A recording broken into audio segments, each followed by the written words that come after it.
When a racist Karen targets a young black boy for simply selling lemonade, her world comes crashing down as his mother, a powerful U.S. senator, arrives to defend him and teach the neighborhood a lesson they'll never forget.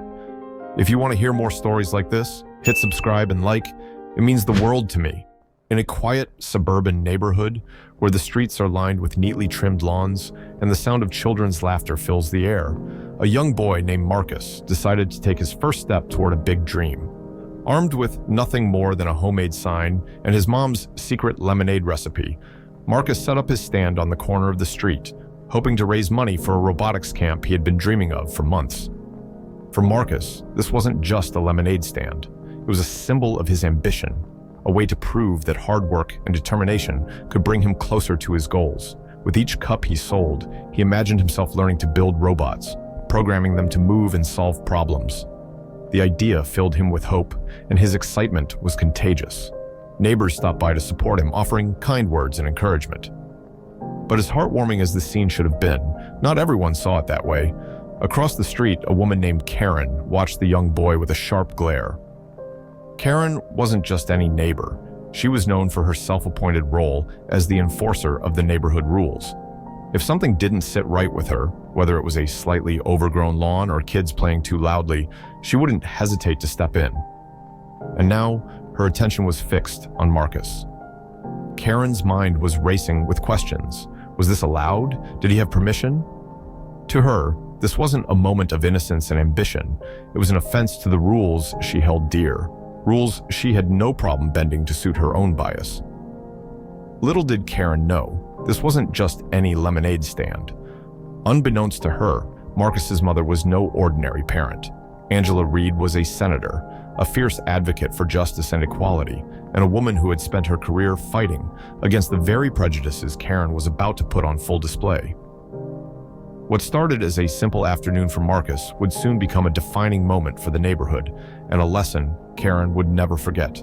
If you're interested in hearing more stories like this one, real-life encounters that expose truths and inspire change, make sure to like this video and press subscribe. Your support really means the world to me. Marcus was no ordinary 12-year-old. From a young age, he had been fascinated by the way things worked.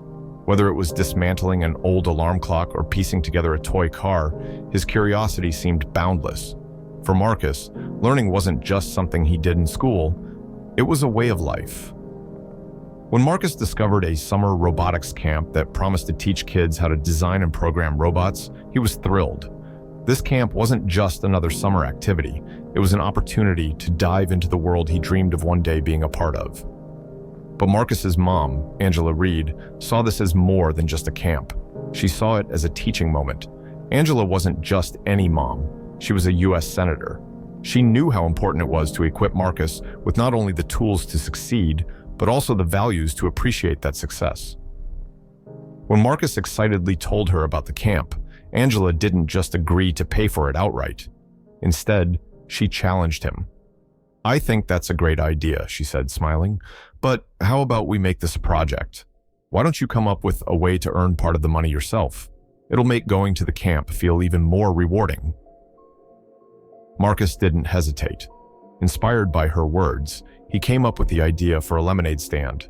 After all, it was summer, and what better way to earn money and connect with his neighbors than by selling a refreshing drink? Angela loved the idea, and over the next few days, she helped Marcus plan. They tested recipes, made colorful signs, and set up the perfect spot at the corner of the street. Early that Saturday morning, Marcus woke up with excitement buzzing through his veins. He carefully carried his supplies to the corner, setting up a small table with pitchers of freshly made lemonade, cups, and a tip jar. His sign, handwritten in bright colors, read, "Lemonade, $1. Help me reach my dream." The first few hours were everything Marcus had hoped for. Neighbors stopped by, smiling as they handed over their dollars in exchange for a cup of lemonade. Some offered words of encouragement. Others told him how proud they were of his ambition. "Good luck at camp, young man," said an elderly neighbor as she dropped a $5 bill into his jar. Marcus couldn't stop smiling. By noon, he had already made more money than he expected, and his confidence was growing with every sale. But as the sun climbed higher in the sky, casting long shadows across the street, Marcus noticed a figure approaching from across the road. It was Karen. Karen wasn't just any neighbor. She was the self-appointed rule enforcer of the community, always ready to point out violations of the HOA guidelines, whether it was a trash can left out a day too long or a car parked at an odd angle. And now, her sharp gaze was fixed on Marcus's lemonade stand. By early afternoon, Marcus was in his groove. His lemonade stand was a success, and the smiles from neighbors had given him a newfound confidence. With each passing sale, his dream of attending the robotics camp felt closer than ever. But in the distance, a figure emerged, a woman walking briskly down the sidewalk, her eyes locked on Marcus's stand. Her expression was hard to read at first, but as she drew closer, her disapproval became unmistakable. This was Karen. Karen was infamous in the neighborhood. She wasn't the kind of person you'd see exchanging pleasantries at block parties or waving to kids as they played in the yard. Karen saw herself as the protector of the neighborhood, the self-declared enforcer of every HOA rule. Whether it was a lawn that hadn't been mowed to her standards or a holiday decoration left up a day too long, Karen made it her mission to call it out. And now, Marcus's innocent lemonade stand had become her latest target. She stopped abruptly in front of the stand, her shadow falling over Marcus as he greeted her with a cheerful smile. "Hi, ma'am. Would you like some lemonade? It's only $1. Marcus's smile was genuine, his tone warm and inviting. But Karen didn't return the smile. Instead, she crossed her arms and stared down at him, her voice sharp. "Do you have a permit for this?" Marcus blinked, caught off guard by the question. He had no idea what she was talking about. To him, it was just lemonade. Kids had been setting up stands like this forever. Why would he need a permit? "A permit? I don't think so. My mom said it was okay."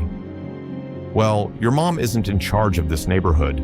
There are rules here, and setting up a business without permission is against them. This is a residential area, not a marketplace." Marcus felt his chest tighten. He looked at his stand, so carefully set up, and then back at Karen, whose disapproving glare didn't waver. For the first time that day, his excitement began to falter. "I'm just trying to raise money to go to robotics camp. I'm not hurting anyone." "That's not the point. Rules are rules, and they apply to everyone. If I let this slide, what's next? Garage sales every weekend? Pop-up shops on every corner? This neighborhood has standards." As Karen continued, her voice growing louder, a few neighbors began to take notice. Some peeked out from their windows, while others paused their yard work to watch the confrontation unfold. Whispers started to spread through the small crowd. Is she really yelling at a kid over a lemonade stand? Classic Karen. She always has to make a scene. But despite the murmurs of disapproval, no one stepped in to defend Marcus. He felt small, like the vibrant world he'd created with his lemonade stand was crumbling around him. He wanted to stand up for himself, to tell Karen she was wrong, but the words wouldn't come. And Karen wasn't finished. She pulled out her phone, holding it up for everyone to see. "I'm calling the HOA right now. This nonsense needs to stop." Marcus felt his heart sink. The joy he had felt just minutes ago was replaced by a knot of anxiety.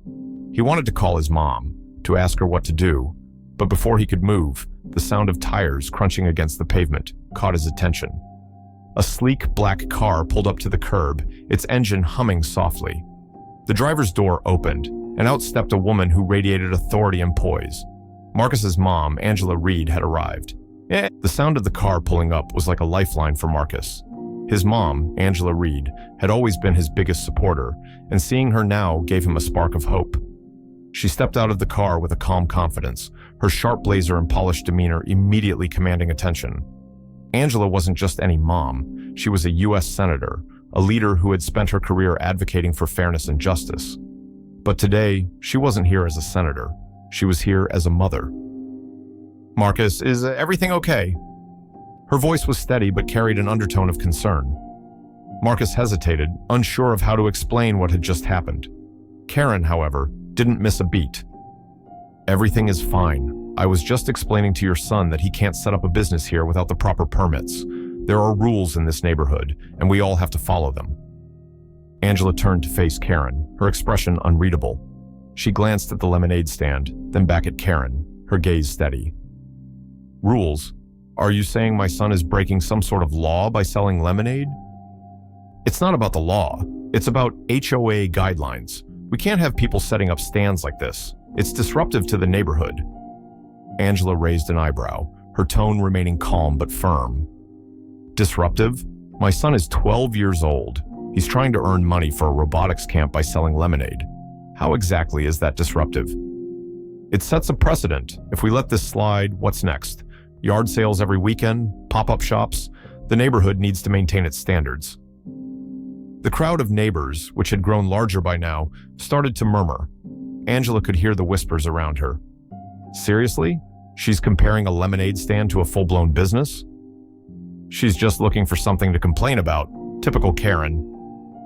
Angela turned back to Marcus, who was standing silently, his hands fidgeting nervously.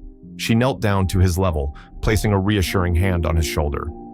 Marcus, you've done nothing wrong.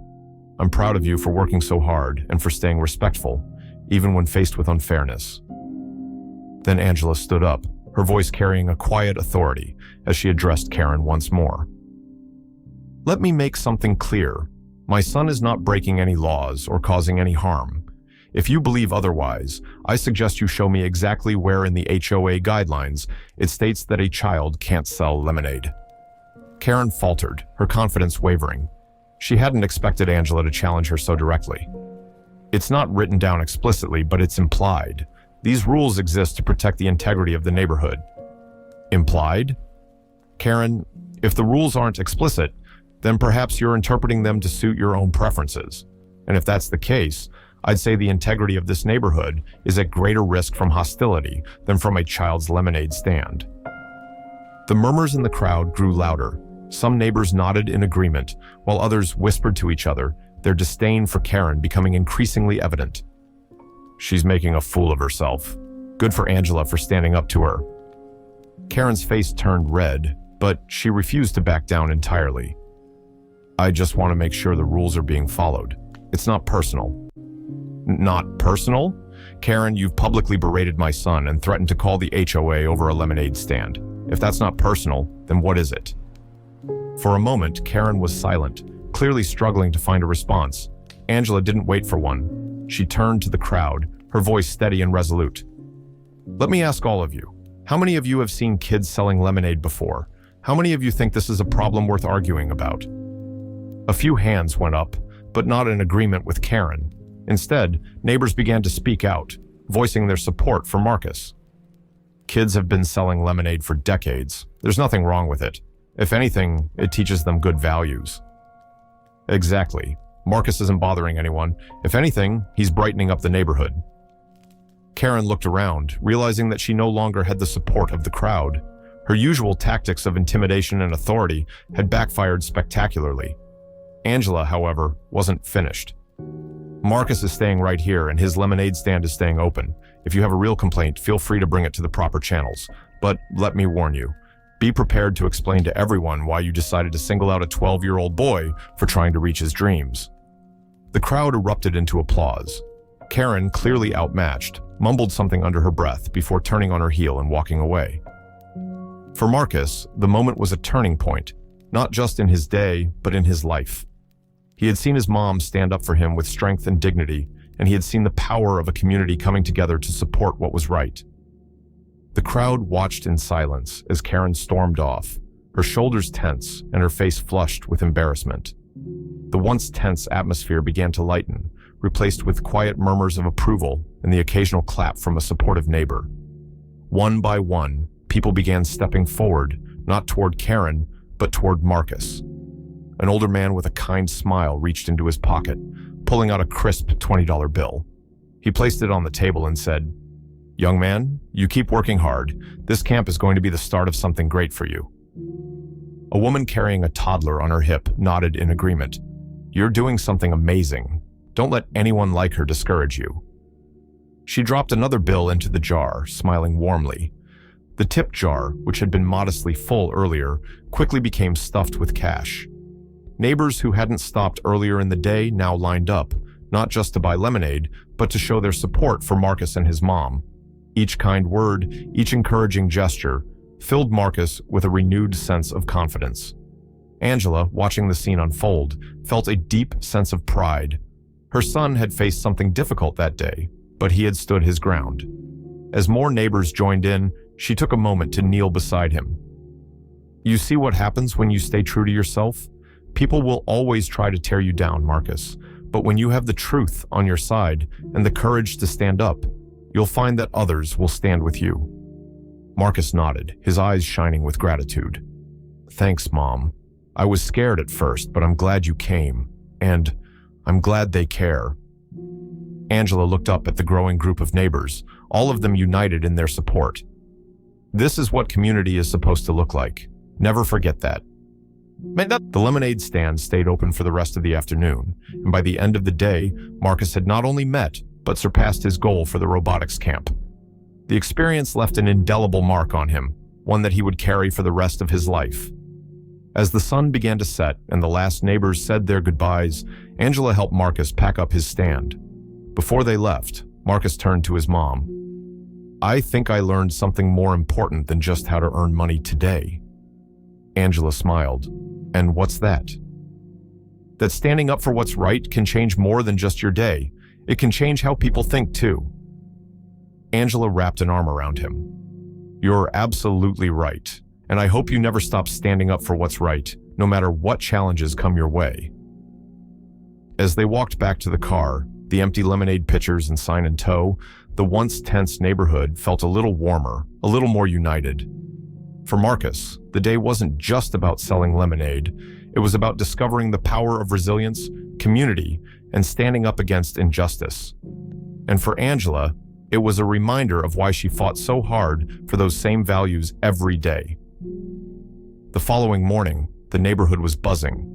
Word of the incident at Marcus's lemonade stand had spread beyond just those who were there to witness it.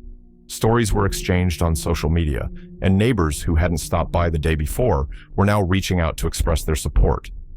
Marcus woke up to messages of encouragement flooding the family's email, as well as donations from community members who wanted to contribute to his dream. Angela brewed a cup of coffee as she scrolled through her phone. Her inbox was filled with messages from neighbors she barely knew. Some apologized for not stepping in sooner. Others thanked her for standing up to Karen and setting an example for the community. One email stood out. It was from the president of the HOA, who wrote to clarify that there were, in fact, no rules prohibiting lemonade stands in the neighborhood. He added that he was deeply disappointed by how the situation had been handled and wanted to personally commend Marcus for his initiative. He even suggested organizing a Community Entrepreneurs Day for local kids to sell goods, inspired by Marcus's lemonade stand. Angela called Marcus over to read the email. He grinned from ear to ear as she shared the news. See, Marcus, your hard work didn't just help you. It's inspiring others to dream big, too. Later that day, Angela and Marcus decided to take a walk around the neighborhood. To their surprise, they were stopped multiple times by neighbors eager to express their support in person. An elderly woman who had lived on the block for decades clasped Marcus's hands in hers. Young man, you remind me of my grandson. He's about your age and just as ambitious. Don't let anyone ever make you feel like your dreams are too big, okay? A father walking with his two young daughters knelt down and handed Marcus a crisp $10 bill. We missed the lemonade stand yesterday, but my girls insisted we come find you today. They said they want to be like you when they grow up. By the time they returned home, Marcus had a new sense of pride, not just in his stand, but in the community he was part of. The feeling of being supported by so many people made him realize that even in the face of adversity, good people will always outshine the bad. Karen, however, was noticeably absent from the neighborhood's newfound camaraderie. Some speculated that she was embarrassed by how the situation had played out. Others suspected she simply couldn't handle being the subject of disapproval. Whatever the reason, Karen's voice, once a dominating force in the neighborhood, had fallen silent. The following weekend, something extraordinary happened. A group of neighbors banded together and organized a block party. Tables were set up along the street, each one manned by a local kid selling handmade crafts, baked goods, and even more lemonade stands.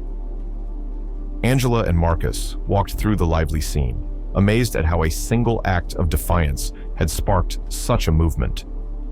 As they passed each table, kids waved at Marcus, some calling him the lemonade hero. Parents smiled and thanked Angela for her courage. One woman stopped her and said, "I've lived here for years, but I've never felt this kind of connection with my neighbors before.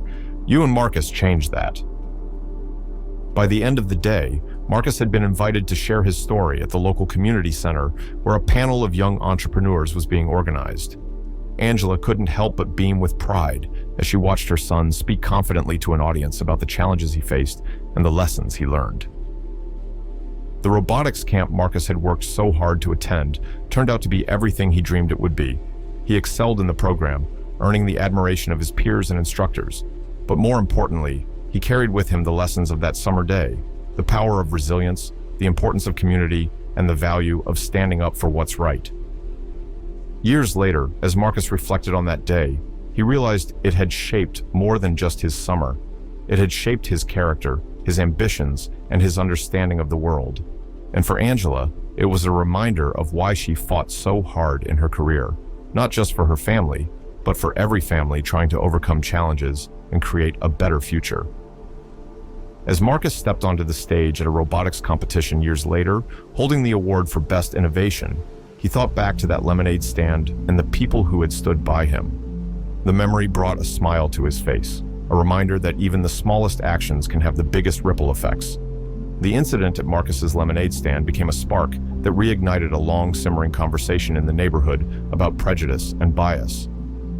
While Karen had often been the loudest voice in enforcing so-called rules, many now saw her actions for what they truly were: thinly veiled discrimination. The neighborhood's online forum was flooded with posts, but this time the tone was different. One post, written by a younger resident, stood out. "Let's be real. Karen wouldn't have said a word if Marcus wasn't black. How many times have we seen kids sell lemonade here? The only difference this time was Marcus, and that's not okay." The post garnered hundreds of likes and supportive comments. People began sharing their own stories of bias within the community, exposing an uncomfortable truth. Marcus wasn't the first to face this kind of treatment. One woman shared, "I remember when my brother was asked to leave the community pool because someone said he looked out of place. This isn't new, but it needs to stop." Another comment read, "If we let this slide, we're just as bad as Karen.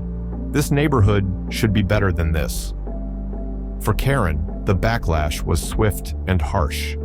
Friends who once stood by her now avoided her, embarrassed to be associated with her actions. A local news outlet even picked up the story, framing it as an example of how small acts of discrimination reveal larger societal problems. But the most powerful response came from Angela herself. She decided to write an open letter to the neighborhood, which was shared widely on social media and even printed in the local newspaper. It read, "To my neighbors, what happened to my son Marcus was not just an attack on a child's ambition. It was a reflection of the biases that too often go unspoken, but deeply felt. This wasn't about a lemonade stand. This was about the discomfort some feel when they see a young black boy daring to take up space, to dream, and to succeed. Marcus has learned the value of hard work and resilience from a young age, but no child should have to learn that their skin color makes them a target. I challenge all of us to reflect on what kind of community we want to build. Is it one where every child feels safe and supported, or one where they are made to feel like they don't belong?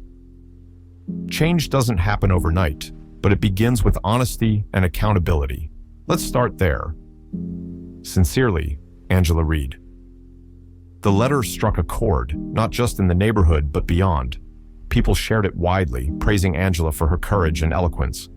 It became clear that the incident at the lemonade stand was no longer just a neighborhood issue. It was part of a much larger conversation about race, privilege, and power. Karen couldn't sleep.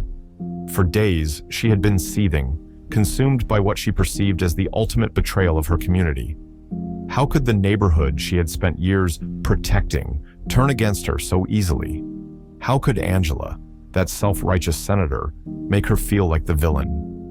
And worst of all, how could a 12-year-old boy have taken everything she thought she controlled and thrown it into chaos?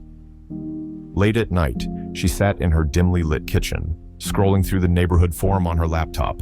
Post after post condemned her behavior, some outright calling her a racist. Her hands trembled as she read the words. "She's always been like this. It's about time someone stood up to her. Marcus is a good kid. Karen's the problem, not him. Let's not sugarcoat it. This was racism, plain and simple. Karen's knuckles whitened as she gripped her coffee cup.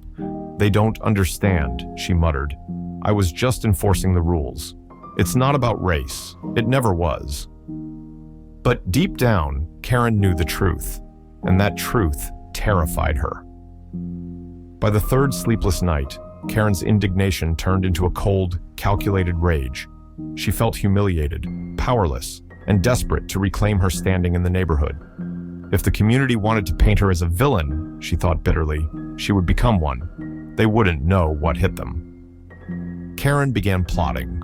She spent hours writing a manifesto-like letter, which she posted anonymously to the neighborhood forum. In it, she accused Angela and Marcus of being troublemakers who were undermining the fabric of the community.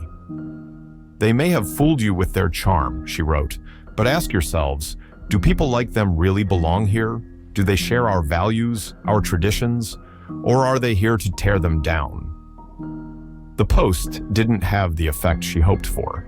Instead of rallying support, it ignited a firestorm of backlash. This is disgusting, one comment read. Whoever wrote this is a coward, said another. We know it's you, Karen. You're not fooling anyone. Karen slammed her laptop shut, her face burning with frustration. It wasn't enough. She needed to do something bigger, something that would make Angela and Marcus regret ever crossing her. At 2 a.m., under the cover of darkness, Karen crept out of her house. She wore a black hoodie, her face partially covered by a scarf. Her heart pounded as she carried a backpack filled with supplies, spray paint, cardboard signs, and stakes. The street was eerily silent, the only sound the occasional rustle of leaves in the breeze. Karen approached Angela's house cautiously, her eyes darting around to make sure no one was watching. She felt a twisted sense of satisfaction as she pulled out the first sign she had made. In bold, messy letters, it read, "Go back where you came from." She staked it firmly into the front yard, glancing nervously at the darkened windows of the house. That'll get their attention, she muttered.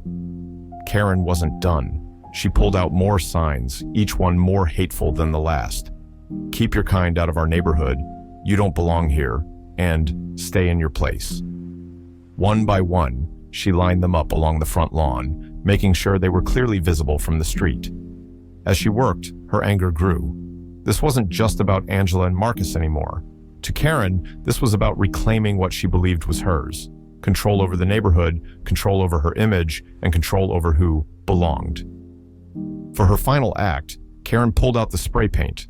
She crouched by the driveway, her hand shaking slightly as she wrote in large, crude letters, "Stay in your place." The words glistened in the moonlight, a dark stain against the clean concrete. Satisfied, Karen stood back to admire her work. Let's see them talk their way out of this, she muttered. With one last glance at the house, she slipped back into the shadows, her heart pounding with adrenaline and twisted satisfaction. When Marcus woke up the next morning, he went to the window to check on the flowers he and his mom had planted the week before, but what he saw made him freeze. The signs, the spray paint. It was like a nightmare come to life. "Mom!" he shouted, his voice shaking. "Come here!"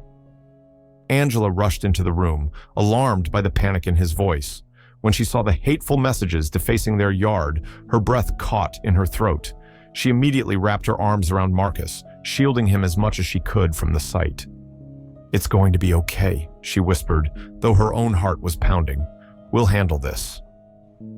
Angela stepped outside, her mind racing. She quickly took photos of the damage, documenting every hateful word. As she worked, neighbors began to notice and gather, their expressions shifting from confusion to outrage as they realized what had happened. One neighbor, an older woman who had lived in the community for decades, shook her head in disbelief. "This is sick," she said. "I can't believe someone would do this." Another added, "We all know who's behind this. It's Karen. Who else would stoop this low?" Angela remained calm, her years in public service giving her the strength to stay composed. But inside, she was furious, not just for herself, but for Marcus. This isn't just about us, she thought. This is about what kind of message this sends to every family in this neighborhood. By the afternoon, photos of the vandalism were circulating on social media. along with messages of support for Angela and Marcus. The community rallied quickly, with neighbors offering to help clean up the mess and replace the damaged flowers. Someone even started a GoFundMe page to raise money for a local anti-racism organization in Marcus's name. But Angela knew this wasn't over. Karen's actions had crossed a line, and there would be consequences. The morning after the vandalism, the neighborhood was unrecognizable. Angela and Marcus's once pristine yard, now covered with hateful messages and graffiti, had become a lightning rod for outrage. By midday, the photos Angela had posted online were making their way across social media, accompanied by the hashtag #StandWithMarcus. The support was overwhelming, but the damage had already been done. Karen, however, remained defiant. She sat at her kitchen table, sipping her coffee, as she watched the chaos unfold on her phone. Posts condemning her actions filled the local community forum, with residents openly calling for her removal from the HOA and even the neighborhood itself. One post read, "It's time we put an end to Karen's reign of terror. This isn't about rules, it's about her hatred and racism, and it has no place here." Another comment added, "We all know what Karen did. It's disgusting, and if she thinks we're going to let it slide, she's wrong." Karen scoffed, her fingers tightening around her coffee mug. "These people are so ungrateful," she muttered. "I've kept this neighborhood in line for years, and this is how they repay me." But it wasn't just online criticism she faced. Neighbors had begun actively avoiding her, families crossing the street to avoid walking past her house. Friends she once confided in stopped returning her calls. Even the grocery store cashier, who had always greeted her warmly, now barely made eye contact. Instead of reflecting on her actions, Karen doubled down. In her mind, she wasn't the villain. She was the victim. She believed Angela and Marcus had orchestrated the entire situation to make her look bad. As the isolation grew, so did her paranoia. Late one night, Karen logged onto a forum frequented by far-right extremists. There, she found a community that validated her twisted worldview. She began posting about her ordeal, painting herself as a defender of traditional values under attack by a liberal agenda. The responses she received emboldened her. "They're trying to silence you. Don't let them. You're a patriot for standing up to them. Stay strong." Yeah, this is what happens when we let them take over our neighborhoods. Fight back. The validation was intoxicating. For the first time since the incident, Karen felt like someone understood her. She began engaging with the group more frequently, sharing updates about Angela and Marcus, and receiving encouragement to push back against what they called the enemy. Karen's behavior became increasingly erratic. She started writing anonymous letters, which she slipped into neighbors' mailboxes late at night. The letters were filled with conspiracy theories about Angela and Marcus, accusing them of being part of a plot to destroy the neighborhood. One letter read, "Angela Reed isn't here to help this community. She's here to take it over. She wants to change our values, our traditions, and replace them with her own agenda. Don't let her fool you. If we don't act now, it'll be too late." Another read, "Marcus's lemonade stand was just the beginning. Next, they'll be bringing in outsiders to turn our neighborhood into something unrecognizable. Stand with me before it's too late." The letters only fueled the community's outrage. Residents who had been on the fence about Karen before now saw her for what she truly was. One neighbor posted a photo of the letter they received, captioning it, "Karen has lost it. This is beyond unacceptable. It's dangerous." Despite the mounting backlash, Karen's paranoia grew. She began installing cameras around her property, convinced that Angela's supporters were out to get her. She even went so far as to place signs in her yard that read, "Protect our neighborhood and keep our traditions alive." The turning point came when Karen's actions escalated even further. Late one night, she attempted to stage a protest in front of Angela's house. Armed with a megaphone and a handful of signs, she shouted into the quiet night, accusing Angela of being a threat to the neighborhood and calling for her resignation as senator. The noise woke the neighbors, who quickly came outside to see what was happening. Many were horrified to see Karen pacing up and down the street, her face twisted with rage as she shouted accusations that made no sense. "She doesn't care about us. She's only here to push her agenda," Karen screamed into the megaphone. "Is this what you want for our neighborhood, for our kids?" A few neighbors tried to reason with her, but Karen only grew more agitated.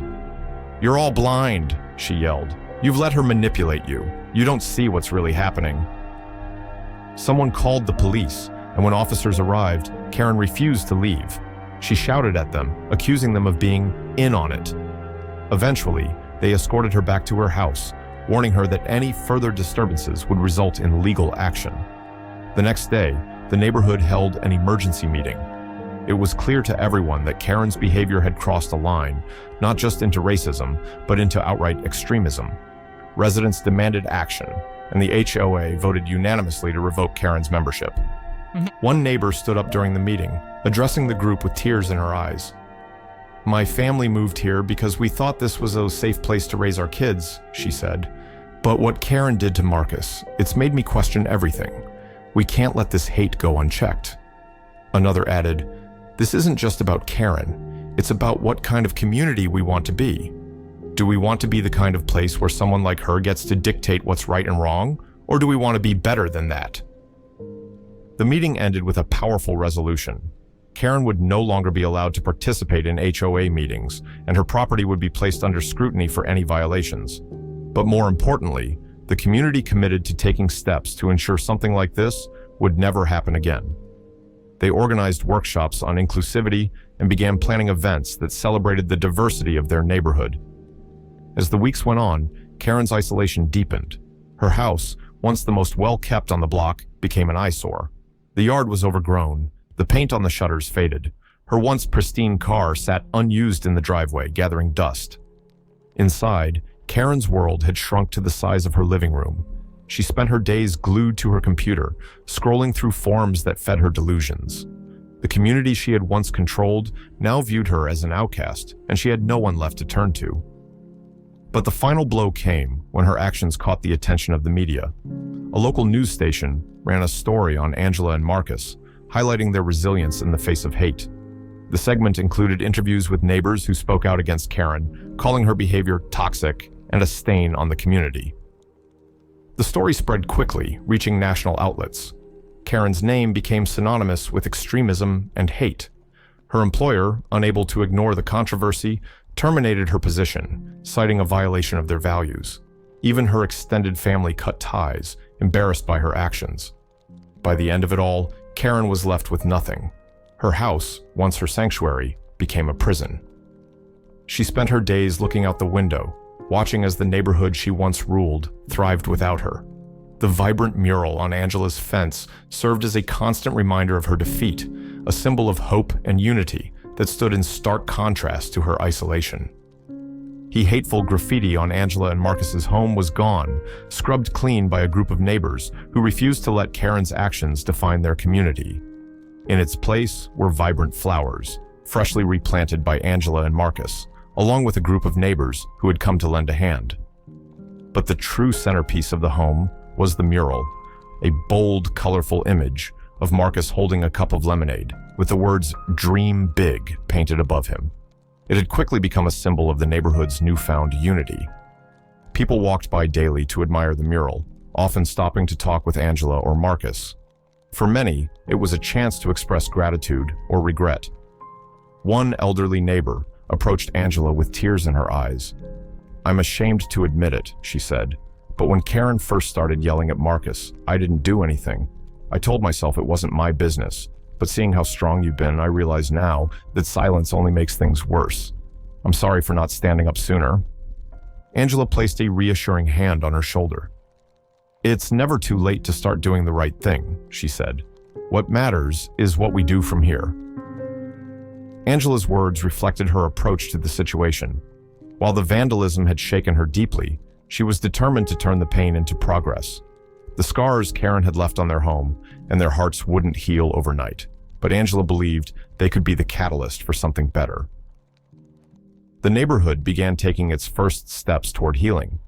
Angela worked closely with the HOA to organize workshops on inclusion and bias, which were open to all residents. To her surprise, the sessions were packed. People who had never attended an HOA meeting or community event before now felt compelled to participate, eager to learn and contribute. At the first workshop, Angela stood before a room full of familiar faces, many of whom had been silent during Karen's confrontation with Marcus. She spoke openly about her experiences, her voice steady but impassioned. "What happened to my son wasn't just about one person's prejudice," she began. "It was about a system that allows that prejudice to thrive. Racism doesn't always look like shouting or slurs. Sometimes it's quieter. It's the assumptions we make without thinking, the biases we don't challenge, the moments we stay silent when we should speak up." Angela paused, letting her words sink in. The good news is systems can change, and that change starts with us. A man in the audience raised his hand. "Angela, I've been living here for 20 years, and I thought I knew this neighborhood. But after what happened to you and Marcus, I realize I've been blind to a lot of things. How do we start fixing that?" Angela smiled. "Acknowledging it is the first step, and it's an important one. But it doesn't stop there. Words are powerful, but actions are what make a difference. Speak up when you see something wrong, even if it's uncomfortable. Teach your kids to do the same. And remember, it's not just about calling out the bad, it's about lifting up the good." Her words resonated deeply. By the end of the workshop, attendees were sharing their own stories of bias and brainstorming ways to foster a more inclusive community. A young mother suggested organizing cultural exchange events, while an older couple offered to host a neighborhood potluck to bring people together. The energy in the room was palpable. What had started as a painful confrontation was now evolving into a movement for positive change. One of the most tangible outcomes of the neighborhood's transformation was the creation of a community garden. The idea had been floated during one of the workshops, and within weeks, residents came together to turn an empty lot into a thriving space. Families donated seeds and tools, and volunteers of all ages worked side by side to plant, weed, and build. The garden quickly became a hub of activity and connection. Marcus often spent his afternoons there, helping to tend the plants and chatting with other kids. One Saturday, he joined a group of kids to paint a sign for the garden. After much deliberation, they chose the phrase, "growing together." The words were a perfect reflection of what the garden and the neighborhood had become. Angela often joined the garden workdays, her hands in the soil alongside her neighbors. One afternoon, as she planted tomato seedlings, a neighbor approached her with tears in her eyes. "Angela," she said, "I've lived here for over 30 years, and I've never seen this neighborhood come together like this. Thank you for showing us what's possible." Angela looked at the woman's two children, who were laughing as they watered the plants. "They've always belonged," she said. "Sometimes it just takes a little light to show what's already true." For Marcus, the summer of the lemonade stand was a defining moment. At first, the attention he received was overwhelming. People praised him for his courage, but Marcus struggled to reconcile those words with the pain he had felt during the ordeal. One evening, as he and Angela sat on the porch, he voiced his lingering doubts. "Mom," he said softly, "do you think Karen hated me because I'm black?" Angela put an arm around him. "I think Karen hated what you represent. You're smart, ambitious, and kind. And that scares people like her because it challenges everything she believes about the world." Marcus frowned. "But I wasn't trying to scare anyone. I just wanted to go to camp." Angela looked at him with pride. "And you will. But Marcus, what you did was bigger than just going to camp. You stood tall in the face of hate, and you showed everyone that love and resilience are stronger." Her words stayed with Marcus. Over time, he began to embrace the lessons of that summer. At school, he became a leader, running for student council and winning with a campaign centered on kindness and inclusivity. His slogan, "Dream big, stand tall," became a rallying cry for his classmates. As the months passed, the neighborhood continued to evolve. The community garden flourished, now a vibrant gathering space filled with colorful flowers, rows of vegetables, and cheerful voices. Weekly potlucks became a cherished tradition, with families bringing dishes that reflected their diverse backgrounds. The once quiet neighborhood was now alive with laughter, conversation, and a renewed sense of purpose. The mural on Angela's fence remained untouched, a bold declaration that hate had no place there. Residents began referring to it as the Marcus mural, and it became a source of pride not just for Angela and Marcus, but for the entire neighborhood. Parents brought their children to see it, using it as a teaching moment about resilience and standing up for what's right. While the neighborhood thrived, Karen's world fell apart. She rarely left her house, her once pristine lawn now overgrown with weeds. The bright red "For Sale" sign she had placed on her lawn months ago stood as a stark contrast to the decay of her property. Despite her attempts to sell the house, no one was interested. Her name had become synonymous with racism, and potential buyers were unwilling to be associated with her. Karen's isolation only deepened as the community's unity grew. On the rare occasions she ventured out, she was met with cold stares and whispers. Children crossing the street to avoid her once filled her with a sense of control. Now, it only reinforced her irrelevance. Even online, Karen's attempts to rally sympathy were met with scorn. On a local forum, she posted a lengthy rant blaming Angela and Marcus for destroying the neighborhood's values. But instead of the validation she craved, the responses were swift and harsh. "You did this to yourself." Maybe if you hadn't terrorized a 12-year-old, people would still respect you. "This neighborhood is better off without you." Karen tried to fight back, accusing the neighborhood of turning against tradition, but her words fell on deaf ears. Her world grew smaller with each passing day, until she was left with nothing but her bitterness. Meanwhile, Angela continued to shine as a leader in the community. She hosted regular meetings at her home, inviting neighbors to discuss ways to keep building on the progress they had made. One evening, as they sat around her living room, Angela spoke about the importance of sustaining their momentum. "What we've done so far is incredible," she said, "but we can't stop here. Change isn't a one-time event. It's a commitment. We need to keep showing up for each other, even when it's not easy." The group agreed, brainstorming new initiatives to strengthen their neighborhood. One idea was to create a scholarship fund for local kids, inspired by Marcus's lemonade stand. Another was to start a mentorship program pairing young people with experienced professionals in the community. Both projects gained widespread support, and within weeks, they were up and running. Angela also began receiving invitations to speak at events outside the neighborhood. Schools, churches, and civic organizations wanted to hear her story and learn from her leadership. At each event, Angela emphasized the same message. True change starts with individuals. It's about choosing courage over comfort every single day. For Marcus, the changes in the neighborhood were a source of pride and inspiration. The garden, the potlucks, the mural, all of it felt like a reflection of the values he had grown up with: kindness, perseverance, and community. At school, Marcus had become a role model. His student council campaign, built around the slogan, "Dream Big, Stand Tall," had resonated deeply with his peers. He organized fundraisers, started a peer mentorship program, and even spoke at assemblies about the power of standing up to hate. But the highlight of Marcus's year was robotics camp. The money he had raised from his lemonade stand, combined with donations from neighbors, had allowed him to attend one of the most prestigious programs in the area. From the moment he arrived, Marcus felt at home. Surrounded by kids who shared his passion for building and programming, he thrived.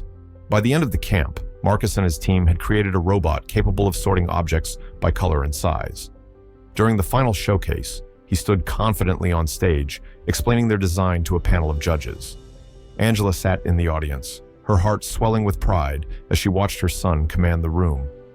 When the judges announced that Marcus's team had won first place, the applause was deafening. Marcus beamed as he accepted the award, knowing that the journey to that moment had been about so much more than just robotics. It had been about resilience, growth, and proving that love could overcome hate. Back in the neighborhood, the changes sparked by Marcus's lemonade stand continued to ripple outward. The community garden expanded, adding a small playground and a seating area where families could gather. The scholarship fund, created in Marcus's honor, had already helped 3 kids attend summer programs they wouldn't have been able to afford otherwise. The mural on Angela's fence became a local landmark. People from outside the neighborhood came to see it, often taking photos and sharing its story online. One visitor left a note taped to the fence. "This mural is a reminder that no matter how dark things seem, there's always a way to create light." Even the HOA, once criticized for its rigidity, adopted new guidelines that emphasized inclusivity and accountability. Meetings were now more collaborative, with residents feeling empowered to voice their ideas and concerns. Karen's departure from the neighborhood was quiet and unceremonious. One morning, a moving truck appeared in her driveway, its engine humming softly as workers loaded her belongings. By afternoon, the house was empty. The for sale sign remained, but Karen was gone. No one mourned her absence. For many, her departure felt like the final step in closing a painful chapter. Her house, once a symbol of control and judgment, was now just another property waiting for new occupants. But even in its emptiness, it served as a reminder of what the neighborhood had overcome. Years later, the neighborhood continued to thrive. The community garden was now a lush, vibrant space where children played, families shared meals, and neighbors forged lasting friendships. The scholarship fund had grown, helping dozens of kids pursue their dreams. Marcus, now a teenager, often walked past the garden on his way home from school. One day, he saw a group of younger kids setting up their own lemonade stand near the entrance. He stopped to buy a cup, smiling as they excitedly told him about their plans to save up for a class trip. "You're doing a great job," Marcus said. "Keep going. Big things start small." Back at home, Marcus shared the story with Angela. "It's funny," he said. "I used to think that lemonade stand was just about me, but now I see it was about so much more." Angela nodded. "It was about showing people what's possible when you stand up for what's right. And you did that, Marcus. You showed them." As they sat together on the porch, the sounds of laughter and conversation filled the air, a testament to the thriving, united community they had helped create.